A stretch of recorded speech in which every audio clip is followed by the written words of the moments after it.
Yesu asifiwe. Uhali gani mpenzi mtazamaji wangu, ninakukaribisha tena asubuhi hii leo kwa ajili ya tafakari ya neno la Mungu, hasa kwa wewe ambaye umeokoka au umeokolewa.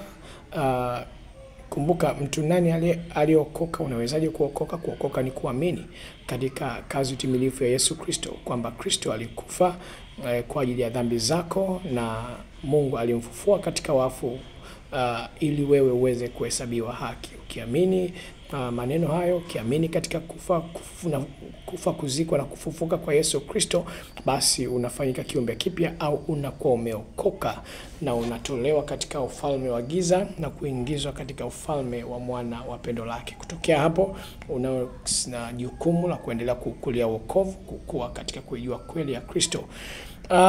Asubuhi ya leo na neno fupi kutoka kwa Wakorintho wa pili sura ya 5 mstari wa 17. Huyu aliokoka, wewe uliokoka, unao wajibu ambao Mungu amekupa, unayo huduma ambayo Mungu amekupa. Taenda kwanza ile mstari wa 17 Wakorintho wa pili sura ya 5. Anasema, hata imekuwa mtu akiwa ndani ya Kristo amekuwa kiumbe kipya, ya kale yamepita, tazama yamekuwa mapya. Lakini vyote pia vyatokana na Mungu aliyetupatanisha sisi na nafsi yake kwa Kristo, naye alitupa huduma ya upatanisho.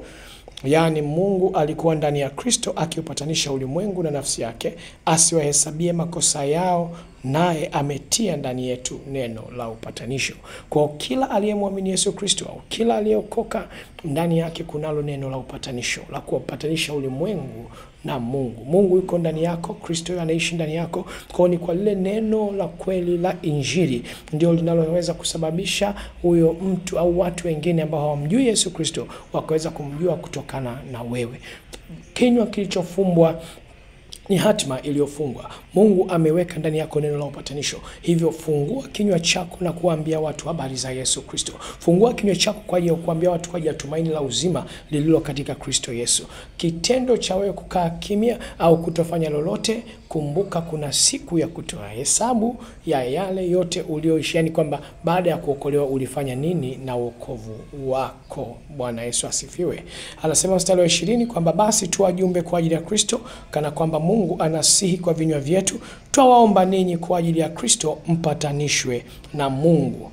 Yeye asiyejua dhambi alimfanya kuwa dhambi kwa ajili yetu, ili sisi tupate kuwa haki ya Mungu katika yeye.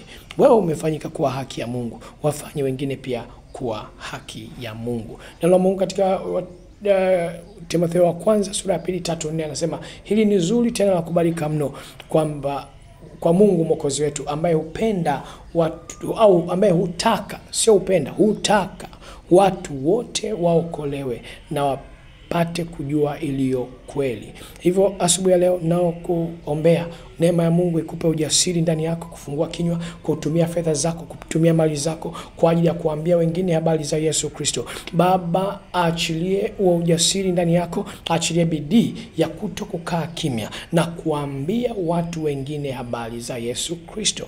Basi Mungu wa amani na kazidi kuwa pamoja na wewe katika jina la Yesu. Mungu akuongezee neema na rehema tunapoendelea na mwezi huu wa 4 kwa mwaka huu 2025.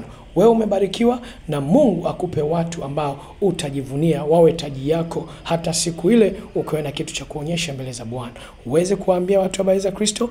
Fedha yako, toa fedha yako kwa ajili ya kazi ya Injili mahali popote unaposikia Injili na uhubiriwa ya kweli. Basi Mungu, uwezi kuhubiri, lakini unaweza kusababisha watu wengine, ukatengeneza platform kwa watu wengine kuweza kuhubiri, ili Injili ikawafikia watu wengi zaidi.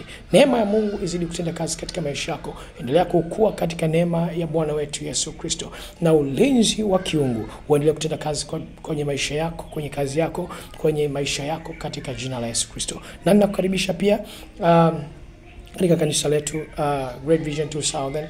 Tuko hapa Mjia Panda Vikawe Mapinga, Bagamoyo. Mungu akubariki sana, wewe ni mtu wa maana sana. Tunakupenda. See you.